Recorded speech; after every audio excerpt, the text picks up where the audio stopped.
Hi, really quickly in this video, we're going to talk about some brain anatomy. It's just going to be a short video. So we're just going to go over an overview of some of the probably more important parts of brain anatomy. And we'll probably I'll use some green here, and then that will help you basically when you're talking about neural pathways and stuff. It'll help you reference, oh yeah, this happens, this spot, blah blah blah blah. So just some rough regions. Okay, so we've just got a generic picture of the brain here. I'd like to go over briefly some of the bigger parts, and so we're not going to necessarily talk about everything here. Just going to talk about some of the bigger parts. So first of all, this big yellow thing we're going to call the cerebrum, and this little green one we're going to call cerebellum. Obviously not yellow and green in real life. They're both actually gray. An interesting fact about each of these, they have roughly the same number of neurons in them. So the neurons are kind of more compacted in the cerebellum, obviously because it's smaller.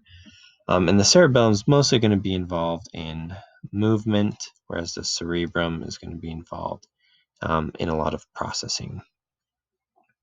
It's also going to be involved in some sensory issues, although there are some movement areas in the cerebrum.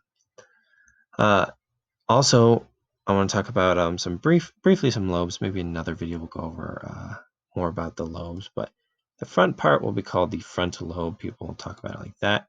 There are some anatomical landmarks you can look at to more clearly distinguish, but that's not really necessary for this video.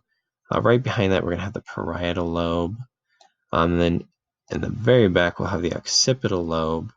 And then because this is a brain that's cut in half, so see this surface here, that's because it's cut in half, we're actually going to not see the temporal lobe, except for this tiny little bit. This is the temporal lobe on the other side.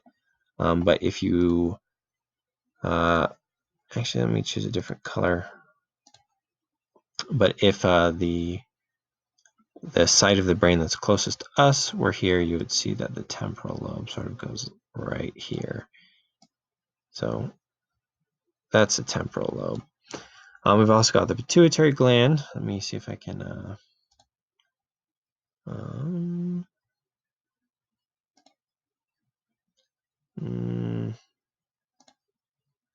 erase all ink on site. Okay. We've also got the pituitary gland right here, which is involved in some hormonal responses. The thalamus, hypothalamus. These are important structures to remember. So remember, we've got thalamus sort of on the sides of this, and then the hypothalamus will be just below it. Hypo. It's a good giveaway there. The optic nerve, which goes to the eye. And actually, interestingly enough, the optic nerve is really kind of considered part of the brain. We also have the brainstem here, which is called that because it looks sort of like, think about the stem of an apple.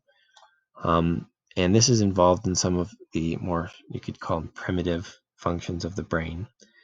So stuff that pretty much all animals that have brains will use a brain for. Pons would be a part of that. It's the sort of bulge. The medulla is just right under that bulge. We've also got the corpus callosum. You should be aware of that right here. Is that even? I don't think that's mentioned. There's nothing mentioning what that is. But the corpus callosum connects the two halves of the brain. So those are important things to keep aware of. And then obviously the spinal cord will go down to the body. Here we have a coronal cut. So if this is our sagittal cut, this is the view where it's cut in half that we had before, with this being the front and this being the back, so kind of flipped around. The coronal cut will be from top to bottom. So this is the top and this is the bottom. There are a lot of structures here. We're not going to talk about all of them. But so we saw our hypothalamus before. That's right here. This is going to be our thalamus. And this is involved in a lot of sensory processing and some other functions too. All this gray stuff we'll call gray matter. And that's mostly cell bodies. We have over here white matter, which is sort of actually kind of brownish here. And this will be axons, so the long parts of the nerve that carry information from one place to another. And then we've actually got quite a lot of other things here. I'm going to skip probably most of those and really just talk about the last thing I'm going to talk about here are these lateral ventricles. So we've got our first and our second lateral ventricle. These aren't actually 1 and 2, but they're the first two that we'll talk about. These are the lateral ventricles. And so these will carry cerebrospinal fluid, and there will be cells on the outsides of these that produce cerebrospinal fluid. And then we have our third ventricle right here. And we actually call this one the third ventricle. These are the lateral ventricles, but we actually call this the third ventricle. And there's actually there's more to do with the path of cerebrospinal fluid than just these three ventricles here. But it is important to know that these contain cerebrospinal fluid and cells that will actually produce cerebrospinal fluid. So those are the main structures you're going to need to know on this cut. And also, I guess here we've got the amygdala. So the amygdala actually is involved in a lot of fear processing and some other things, but just be aware that this is also an important structure.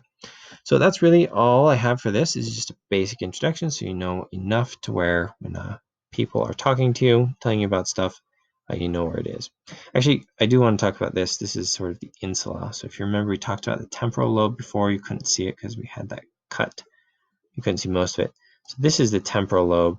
The insula is the part of this of the brain that you can see if you were to move over the temporal lobe. So that's important. I should mention that.